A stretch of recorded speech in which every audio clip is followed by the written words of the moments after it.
Welcome to Not Going Quietly, the podcast where we inspire growth, beat down biases, and get into all sorts of good trouble with your host, Britt East.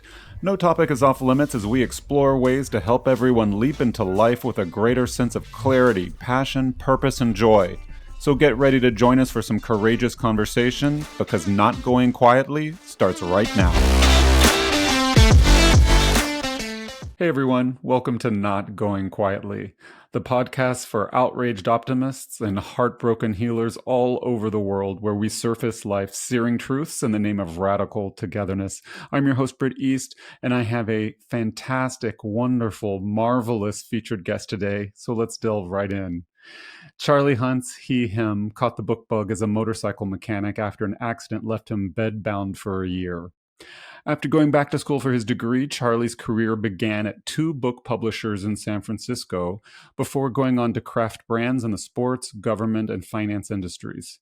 He has a successful track record for making space for the LGBTQ plus community in industries from sports to entertainment to fintech, including building the first bank account service for trans and non-binary customers in the US. Holy cow, Charlie, that's incredible. I want to hear more about that.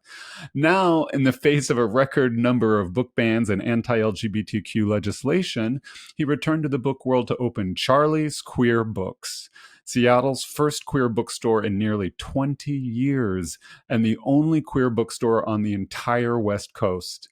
The store has quickly become a hub of Seattle LGBTQ life, offering a safe space for queer authors to talk about their work, readers to explore their identities, and to host a community events with others who understand their lived experiences. Charlie Huntz, welcome to the podcast. How the hell are you today? I'm awesome. It's another rainy day in Seattle, but well, I just love. Yeah, there you go. But that's perfect for a bookstore owner. It's like cozy in your bookstore. Get out from the rain, and enjoy a good book. So, Charlie's Queer Books originally started as a pop-up and an online store. How did you come up with the original idea for the whole concept, and why did you add a brick and mortar location? I was honestly just in a job that didn't feel like I was contributing to what I was seeing around me in this country. I think it's no secret with the book bans and anti-LGBT legislation that there's a lot happening right now to eradicate queer people from public life. And I wondered what I could do to be a part of community building or bringing some of that back into the forefront. And jumping back into books was kind of my way in. I was originally just doing it as an online shop and a pop-up at different Seattle markets. We got a second-hand cart, like rolling cart, and then I built using old restaurant discarded material into this rolling disco tile covered mobile pop-up thing that we could sell books from. And we went to markets all over Seattle to see if this is what people wanted, if there was demand for this, if this was helpful for the community, and also just something awesome to do on the weekends. And when I say we, my wife, Madeline, has been a part of this since the beginning, for sure, a fellow bookworm for sure. And it definitely got a response, I'll tell you that. We had very little negativity, stoked to say, at the markets. And it was just overwhelming to see the reaction from people, especially from parents of queer kids, older adults who wished that they saw these stories when they were growing up, the whole gamut. And so, some people were actually in tears at our little booth in the middle of a Sunday market.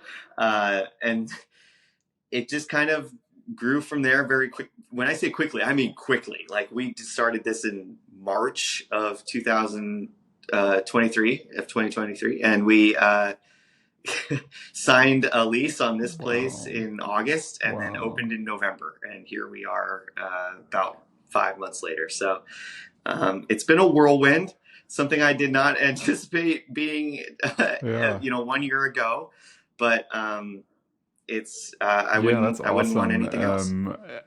That one of the things I love about your story is that you're so entrepreneurial and so motivated by cause and serving the community. And you've just been so smart about, like you said, market testing. We all have, maybe as queer people, different preconceived notions about what might happen and immediately think, okay, what could go wrong?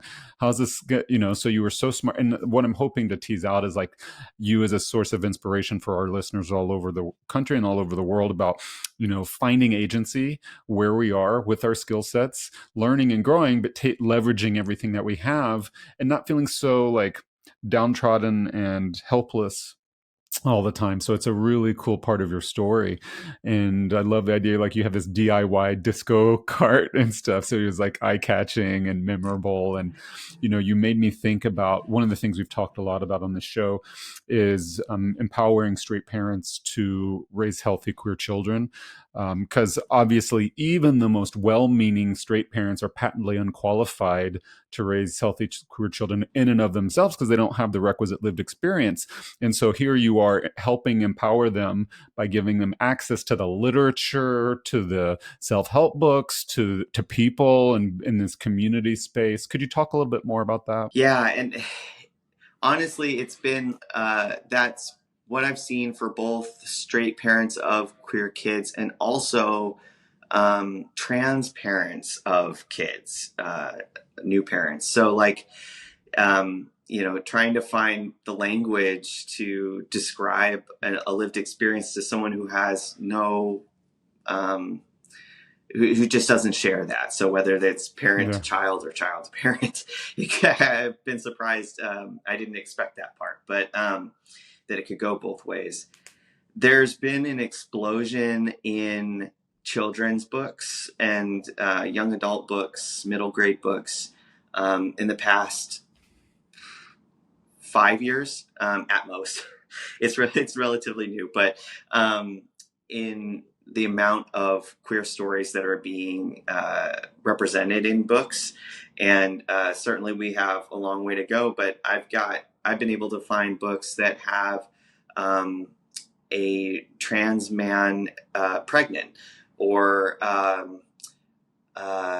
non-binary parent, or a lot of non-binary children's books, picture books that talk about, and Mm. like board books, which is like square one for kids reading, Mm. talking about pronouns. So there's so much out there now that makes me incredibly optimistic, and even like sex health books that don't involve gender at all. It's just and like all the illustration is not Wow. connected to a gendered body. So there's so much that you could find there, and we get some pretty specific requests from different family structures.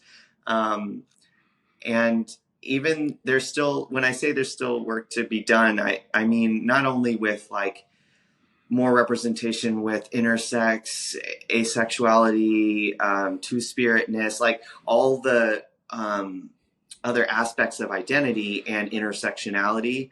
But they're even just like, I remember in the beginning we were getting a lot of requests for books about difference that Mm. aren't about difference. So, for example, there's a lot of children's books out there that talk about like this. Usually it's an animal in the context of an animal. This bird is different, and they got bullied or they got teased for being different, and they came together and like something happens to make it all better in the end, Yeah. and then like everyone lived happily ever after and no one talked about it ever again.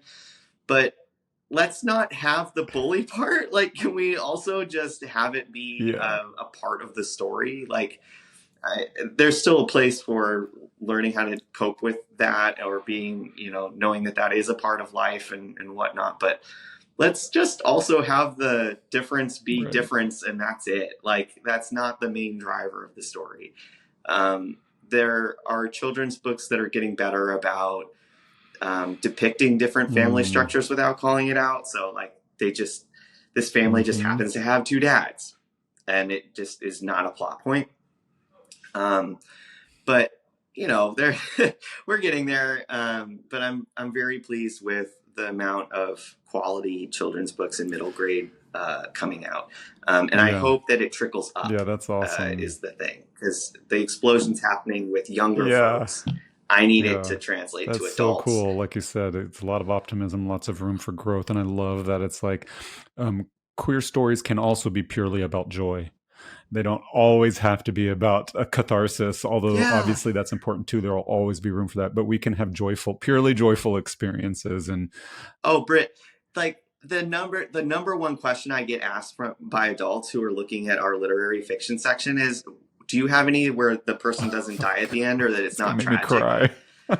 And I'm like, especially when they Yeah. want a classic, and I'm like, Yeah. ooh, there's a lot of Mm-hmm. new fiction coming out that has that, but not a lot of older Yeah. fiction got published Yeah, that that's imagined that for amazing. Yeah, ourselves. we've got a lot of work to do. So you got this successful cart, and you're getting this buzz, and people are thrilled to see you and everything. So then, what makes you think, okay, I'm going to be so audacious that I'm going to actually open up an actual physical store, a bookstore in 2024 when there's nothing like it on the West Coast, as you said, nothing in Seattle for 20 years. Was that part of your plan from the beginning and you're just kind of workshopping with the cart, or were you just like, oh my gosh, I had no idea. Let's open a store. This is so cool. What happened? I mean, it was always in the back of my mind, but it just felt. Um, I mean, I think we've all heard the narrative that bookstores, you can't survive. It's the competition's too stiff. And that's just considering a general bookstore. Never mind a quote unquote niche bookstore or a specific bookstore like us.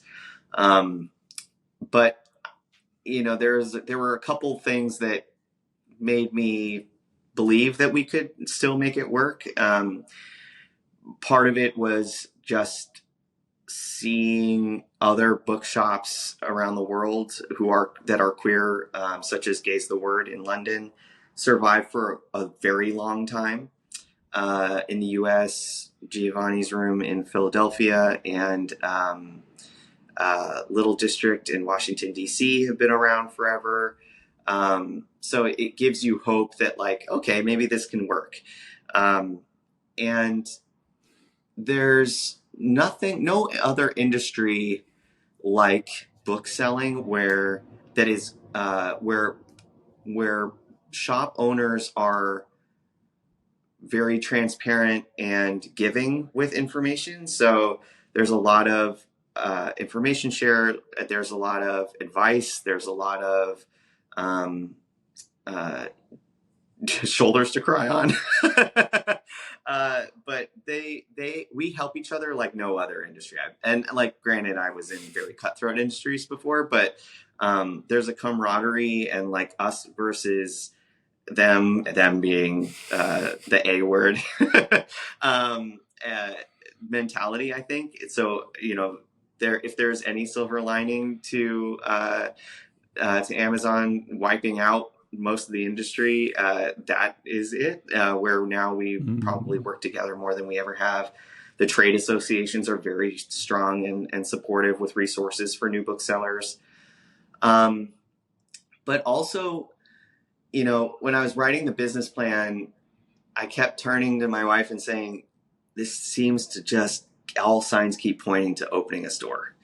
And so I just decided to give the business plan a shot with that frame of mind. And then I shopped it around to a Mm. lot of people. So who either Yeah. work with city programs here in Seattle to help new business owners, or to trusted friends who have even helped with in tech, helped not me but other startups with like seed money. So I was like, well, if there's going to be a tough cookie that I need to like satisfy, it would be this, like these people. And they all thought it was a good fit. So I was like, oh, okay, no one's telling me that this is a dumb idea yet. And so I kept going. And I found I was able to get in contact with a couple of those people who had queer bookstores back in the day here in Seattle. So there's a few names that come to mind. There's a bookstore that was explicitly like only queer books, and it was called Beyond the Closet. And they closed something like that. 2004, 2000, yeah, something like that, in the early 2000s. So they made it for a long time. Like they were around for a while. And then Bailey Coy is another bookshop that comes to mind. Even though they had not queer books too, they are still today seen as that was the queer bookstore. And they were in the neighborhood center. I moved to Seattle in 2000, so I got to experience both of those stores and remember them fondly long after they closed. And that's part of why I was so excited to learn about your store. So you're off and running. Oh, and by the way, you're like giving a blueprint for entrepreneurial queer people, and I just love it. So I hope people are taking notes. Because you're laying out how to do it and to not get, again, like I said earlier, bogged down in despair and hopelessness, because it's so easy when it feels like society is oriented against you. But you're doing a really great job, I think, of empowering and inspiring folks. So I'm really excited about it. Now, so you've got this idea. Nobody's laughing at you or making fun of you. You're thinking, okay, I'm going to plow forward. So then you have to come up with a design concept for the look and feel of the store. And I bring this up because it's so striking. It's such a warm, welcoming, wonderful space. And you also, it's no secret, this is just objectively true, have the very best bathroom of any bookstore in town. I don't know how you've done this. You don't know where it's, I mean, everybody's talking about. So tell us some about the design concept and the execution, what it looks like, what it feels like to be in the space. We wanted it to be queer adjacent. So we wanted, like, you know, that term dog whistle, where certain groups can understand what's being said without it being like said out loud. And to me, we wanted to do this space that didn't depend on rainbows and unicorns, which are great. Those are great. But not something that I necessarily wanted to lead with. And so we thought, well, what's something that makes you think about the queer community without necessarily saying it? And Palm Springs came to mind also because of it's got that 50s, 60s vibe still. Like it's kind of a timeless thing now. And we thought it would be great to have branding and a feeling that was bright, optimistic, open, and a little timeless. And so we found these great partners to help us create the branding. It's a local studio called People, and I said, put your best gay on this, and boy did they. And so Noah and I partnered on how we wanted to make our own spin on it, and we landed with this pink and what we affectionately call blurple, which is not quite purple, not quite blue, and some like orange splashes here and there. And if you want to see pictures of the spot, folks can go to charliesqueerbooks.com, or our Instagram is at charliesqueerbooks, and see pictures of this, because the space, we took down walls.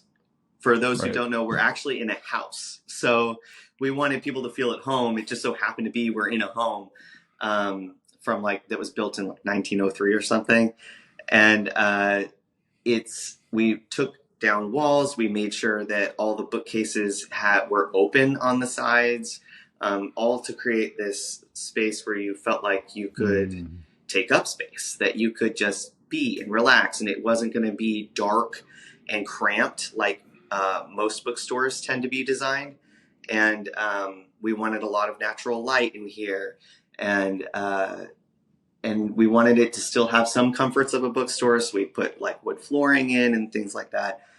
But we were describing the bathroom.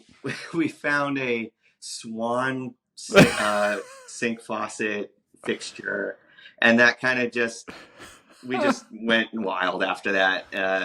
We've got flamingo wallpaper, ostrich feather lamp fixture, and all kinds of stuff like that. And when we had the Seattle Times here for our grand opening, they ended up writing a whole paragraph about it at the top of the article and saying that it was the best bookstore bathroom in Seattle. And you know what? You always hope that you make it to the newspaper, and gotta say, I didn't anticipate it being for that reason, but I'll take it.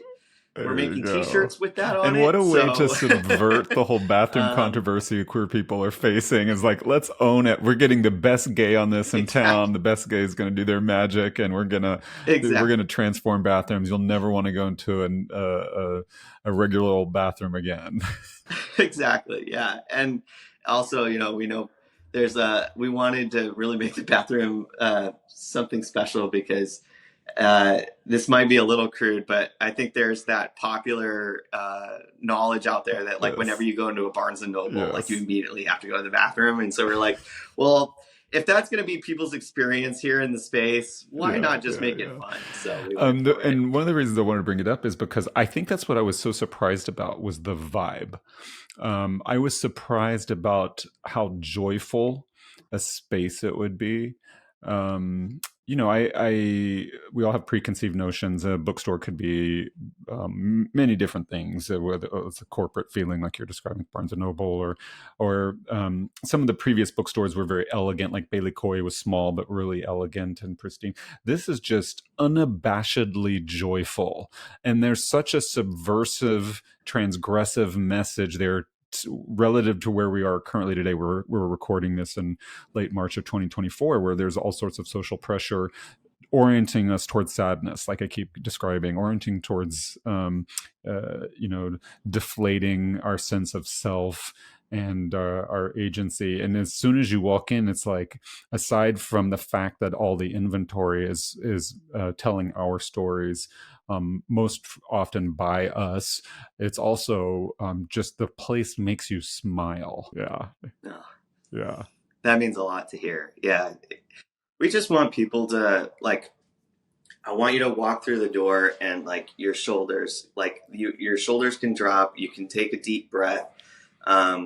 There's less that you don't have to like explain yourself, or worry about getting misgendered, or you do have to use the bathroom, or like you are looking for a specific thing, or that you would normally be a little shy to ask about, or something like that. Like, we just want to provide a space where you can just be. So we have 2 floors actually at the house, and the first floor is all retail. The second floor has like reading nooks and tables to work at, like a meeting room that can be private. And so we try to make space so that even if you're just a kid who needs to do their homework at a third place, or just want some place we have folks who just come over to read, those kinds of things, or do. That's wonderful. Let's talk more about that. I don't think many of our listeners will know the term third space. So could you define that, tease it out for us, what it means to you? Talk about some of your intent. I mean, a lot of people will be like, why are you having a podcast about a bookstore? I don't live there. How am I going to get there? There's so many different ways to engage with a bookstore, whether it's online with e-commerce, whether it's when you're visiting. It's not just about purchasing a book. You're hosting events. You're having, various speakers and authors come in. Like you said, you have safe spaces for kids to be themselves when they do their homework, as opposed to fending off society as they're trying to learn math. And it's like, there's just so much to it. I think people don't take the time to think through. So could you describe some of that? Yeah. So a third space is a place that isn't work or home. and it's a place that you would typically think of like a coffee shop, or a library, or um, a theater, or something like that, or some place that you would hang out, that isn't work or home. And there are there's a shocking lack of third spaces for queer people that doesn't involve nightlife or alcohol, which makes it very difficult if you're not 21 yet, or you're sober, or you just like to go to bed early, like there, or you just want someplace during the day. And so we knew that in our business plan, like that it would be smart to have events and things like that to keep people coming to a bookstore, because even your most loyal customer is going to buy like one book a week at most, right? So we needed other reasons for people to come visit, and that was one reason we thought about it. But the other was, in doing the research for the business plan, we saw there was actual statistics and requests from the community for this kind of thing, and that there was actually a very good reason that we were wondering about this. It wasn't like we were missing something. There legitimately is a lack of those places anywhere, not even just like a Seattle thing. And so we figured that bookstores are absolutely popular third places. There's even here in Seattle a bookstore called Third Place Books. And so we knew that even if we didn't try to make it an event space or to serve the community in that way, and we just focused on books, it didn't matter if that was our intention. It would end up being a community gathering space no matter what. So that's what had us definitely lean fully into it.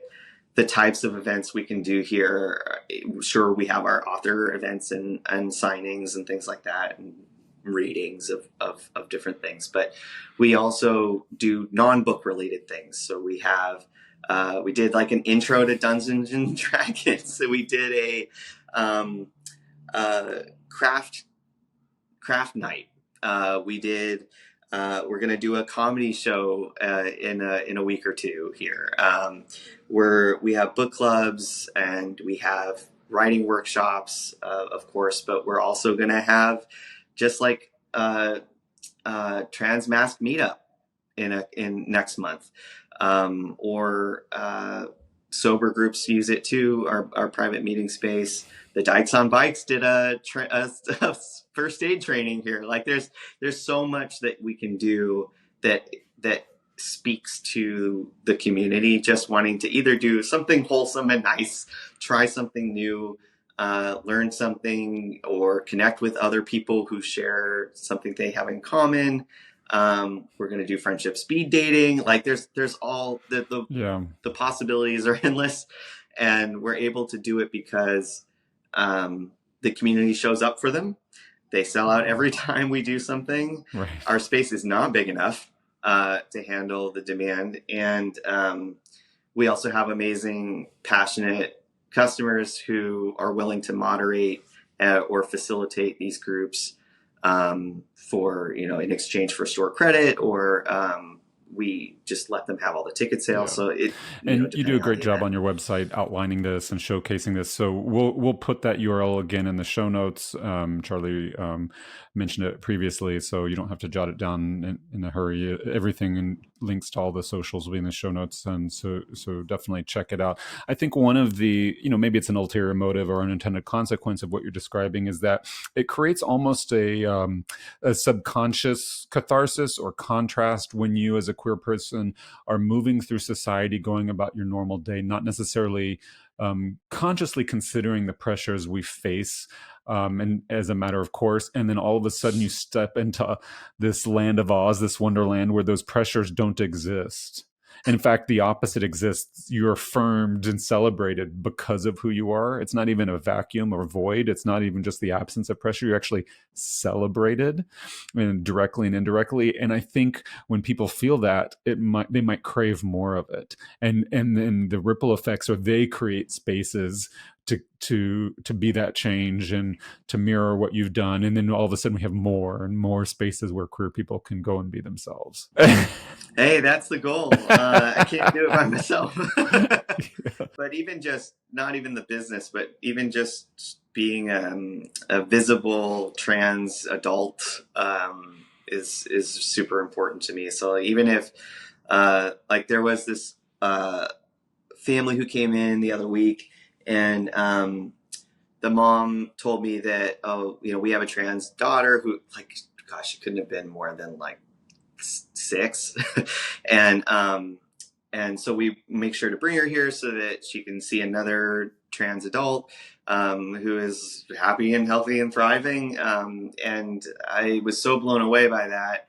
And then they were getting ready to leave, and she runs up to the daughter runs up to the desk and goes, "Hi, I'm trans too. Okay, bye." And Oh, then runs just like as if it was, she was just yeah. telling me her favorite color, like it was nothing. And so I want to create more opportunities for things like that. And just by in our very existence, we get to do that. Because you're right, you don't. I think that's what's insidious about what's happening in this country, is that you, even in a place like Seattle, you run into those things, and it's pretty wild. I will say that it doesn't matter if you're in a liberal spot, quote unquote, or not. When we were shopping around for places to have our store, there were folks in certain neighborhoods who made it very clear that we would not be welcome there, and to our faces. So like it wasn't even just it was very it was not it was they had no shame there Wow. in expressing those things to us. And so it doesn't matter where you are. That is something that everyone's How did you up against settle at the on the moment. neighborhood then? So for those who haven't been to Seattle in a while or have never been to Seattle, obviously in general, we maybe lean more liberal politically. You might make all sorts of assumptions about that, and like Charlie is alluding to, that doesn't mean that we're free as queer people from harassment or prejudice or bias or bigotry just because we live in quote unquote a blue state or a liberal city. There used to be a neighborhood called Capitol Hill, which obviously still exists, that was kind of known as the gay ghetto using language of that time. But the gays are kind of a diaspora now, and many folks in the queer community live in all sorts of different places, even within Seattle. So you're in the Fremont neighborhood. Describe that neighborhood to our listeners, and how did you choose it? What has it been like? What is it like for you as a small business owner and as a queer person to be there? Well, I think you really touched on something with how spread out the queer community here is in Seattle. Uh, Honestly, that when I was shocked to learn that it's the third highest, like I think it's like per cap Oh yeah, of queer people in the country. I think we're tied with San Francisco, yeah, something yeah, like that. It's bonkers. Like only behind yeah, like Boston and Cambridge, and yeah. and I guess SF will be second. But we're all spread out, and so that really spoke to me in a way that we needed spaces outside of Cap Hill, which has its still very much looks like the neighborhood, but it's become like a wealthier neighborhood. It's a lot of bars, and so it attracts like a much younger crowd. And so if you have a family, or if you just, that's not your scene, or you can't afford it, you're going to live elsewhere in the city. And also selfishly, I live on the north end, so I kind of wanted to be closer. But so Capitol Hill, if you picture a map, it just think like kind of near downtown, a little south, and a little east. Where we are is on the other side of Lake Union, and so we're in a like more central Yeah. location when you think about a radius of the city. Um, and we're way more accessible to people who live in the north side. And Fremont is like I guess the hippie kind of spot. It's kooky. It's got a huge cement troll underneath a bridge that's clutching They a took down the VW statue of Beetle. Lenin, though, didn't they? That's no It's longer there, right? Okay. Oh, okay. no, it's still here. It's definitely still here and weird. There's a giant statue of Lenin that someone who lived in this neighborhood somehow bought Oh my after the gosh. fall of the Soviet Union. So, and then had it in their backyard, and then they passed away, and so then they gave it to they Oh had it my in their will to gosh. give it to the town or to Yeah. the Yeah. neighborhood. Yeah. So anyway, it's weird. Um, and they call this Right. neighborhood Right. the center of the universe. And it used to be Yeah. home to a famous clown. Like it's a weird place, but a lot of people say that it still hasn't necessarily like yeah there is a Google building and there is a Tableau building and like one or two other Adobe has a building here in Fremont, but it still feels like it hasn't been touched by tech necessarily as much as other neighborhoods have, and so it when we looked around at different places, we were also just keeping an eye for where were queer people already gathering. And Fremont was like, we were just hanging out, watching the street in front of this property to see what it was like. And it was like, oh, queer, queer, queer, queer, not queer, queer, queer, not queer. And so we figured, oh, this could be a pretty sustainable place because it had a great mix of tourists, locals, and Yeah. folks who lived in the neighborhood. Um, so it was Awesome. a good sweet spot for us. Let's talk some about your e-commerce site. Like I said, alluded to earlier, we have listeners all over the world, all over the U.S. And while you don't ship everywhere in the world, you ship a lot of places. And so, I suspect, and you'll correct me if I'm wrong, I suspect you ship almost everywhere in the U.S., in the continental U.S. So, it's not like you have to visit Seattle or come to Seattle to support Charlie's Queer Books. You don't have to order from Jeff Bezos or whomever. There's lots of options out there for you, and Charlie is one of those. In fact, that's how I first got to know Charlie a little bit, was through e-commerce. I was looking for a specific book, trying to avoid the usual suspects. I had learned about Charlie's Queer Books and had that in the back of my mind. I was like, oh, this is a queer person I can support when I have a book that he might have and stuff. And so I went on the e-commerce site. I actually did not find it, so I emailed you, and then you special ordered it. And so that I just want to like just be open about that, because I don't want people to get discouraged. It's like there's all sorts of, I had a fabulous customer experience with you. You got back to me right away. You ordered the book. I dropped by and picked it up, and it was just seamless and wonderful. So there's all sorts of ways to engage with your business outside of the brick and mortar location. So would you tell us some about your website?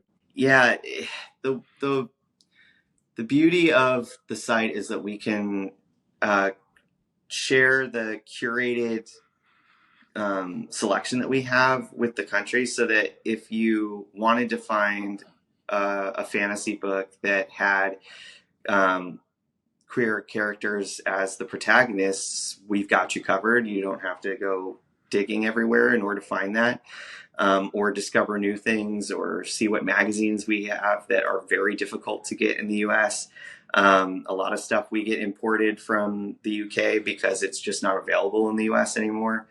And then we also just have a bunch of kooky goods made by queer people, Yeah. a lot of fun stickers and house T-shirts goods and and things like that. So not only when you buy from us are you supporting us and our ability to be present and also to help out in real life, but also you're then supporting, like, let's say you buy like stickers or bookmarks or whatever, yeah. you're then supporting that queer artist as well.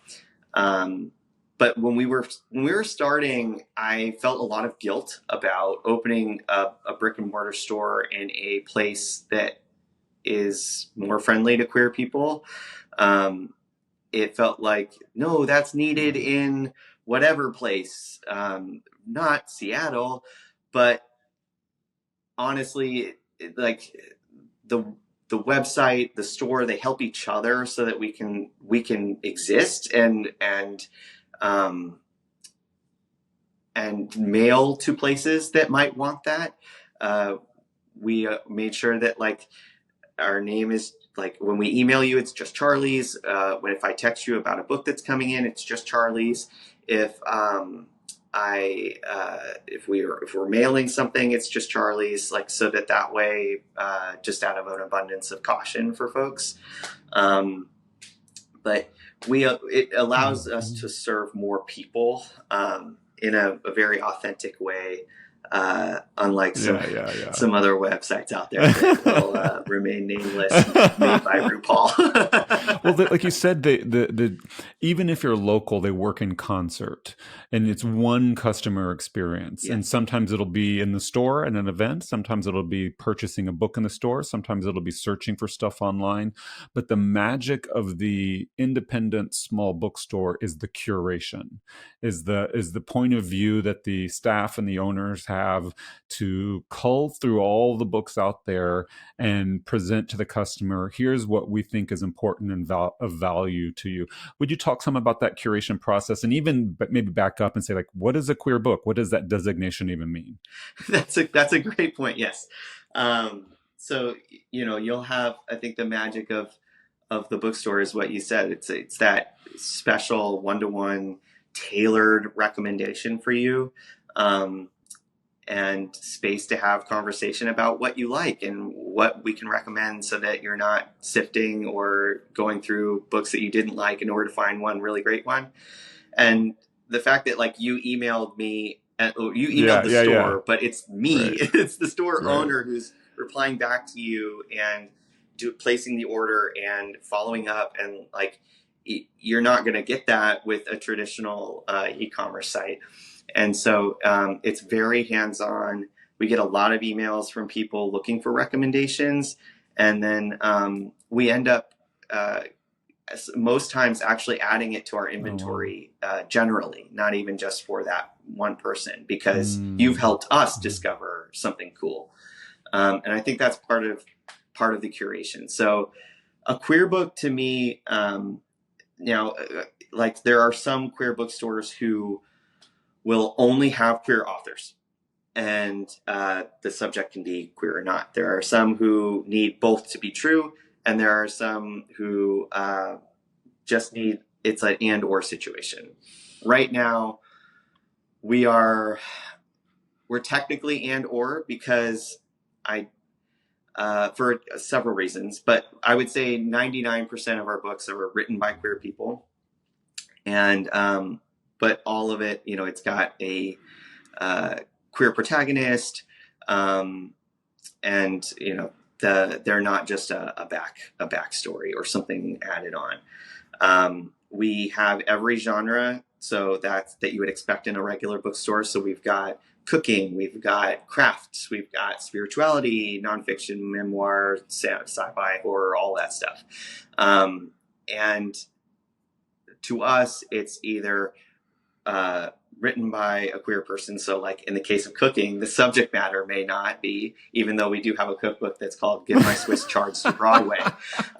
So that is definitely both in subject matter and in the author. But in those cases, it would be the author who's representing the identity, and the subject matter is not necessarily, or it's, I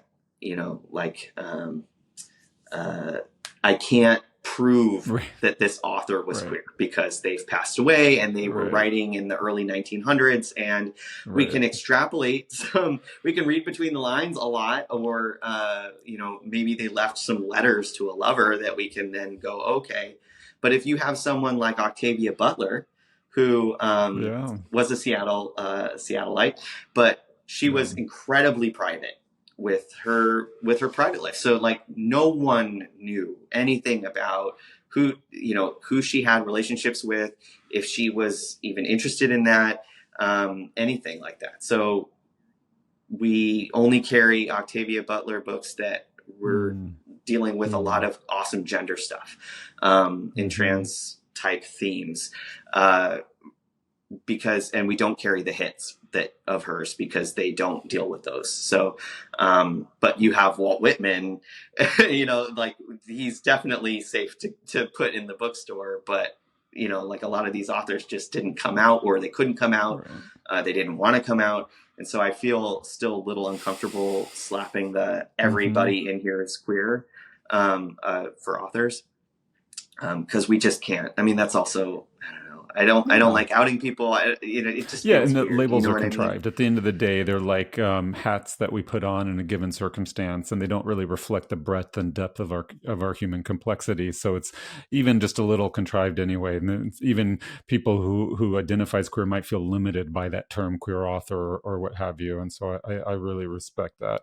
One of the things that you Exactly. alluded to, I just want to call out, was the fact that you and I have a relationship, and that and this is only possible with businesses like your small independent own stores, where it's like, I went to your website, didn't find what I was looking for. Everything was fine. I was just like, oh, well, maybe he doesn't have the book, so I'll email him just in case. I emailed the store. It happened to be you. And then I went in the store, picked it up, and we chatted a little bit. And then I invited you on the pod. So it's like all of a sudden we have a relationship where that's not going to happen in Walmart necessarily, at least with the owner, certainly.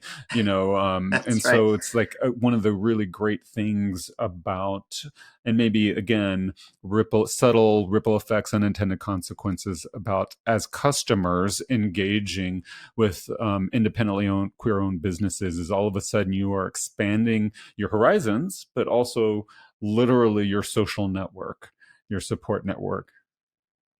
I joke that this was the most expensive way to make friends. That's great. The riskiest, that's so but you're right. fantastic. Yes, I love that. So what's next for Charlie's books? I mean, I know I don't want to put pressure on you, because I know this has all happened so fast, but even in the near term, like, what are some of your audacious plans and big, hairy, audacious goals, and what are you thinking? Oh man, I mean, some people have already asked me if we're going to franchise, and I'm like, let's pump You're like, brakes. Whoa, dude, simmer down. Yeah. Yeah, don't get me wrong, that would be badass, but right. let's try to through the first 6 months. All right. But no, we're starting to attract some pretty big name authors, and hopefully we can announce some of those soon. But this summer will be huge for us. Summers are always gorgeous in Seattle, and so we're going to do a lot of outdoor events. A lot of this will be our very first Pride, so we're going to do all kinds of crazy stuff.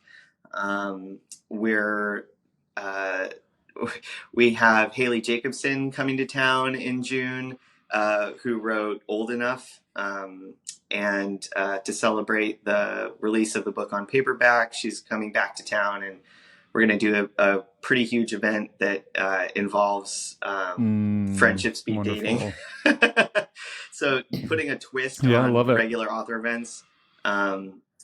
In May, we're doing a book launch for an author who happens to be local, and the book is called Summer Love Strategy. It's a YA book that's a romance that takes place in a high school. Wow. So we're going to do prom, and there's another book release that's called by an author named Chuck Tingle that's called Bury Your Gaze, and so we're going to do a murder mystery party. So we're trying to make it fun for authors as well. Awesome. So I just want to thank you for being on the podcast. It was so wonderful to meet you and talk with you. I encourage everybody here in Seattle to go check out your store, or if you're visiting Seattle, check out Charlie's Queer Books.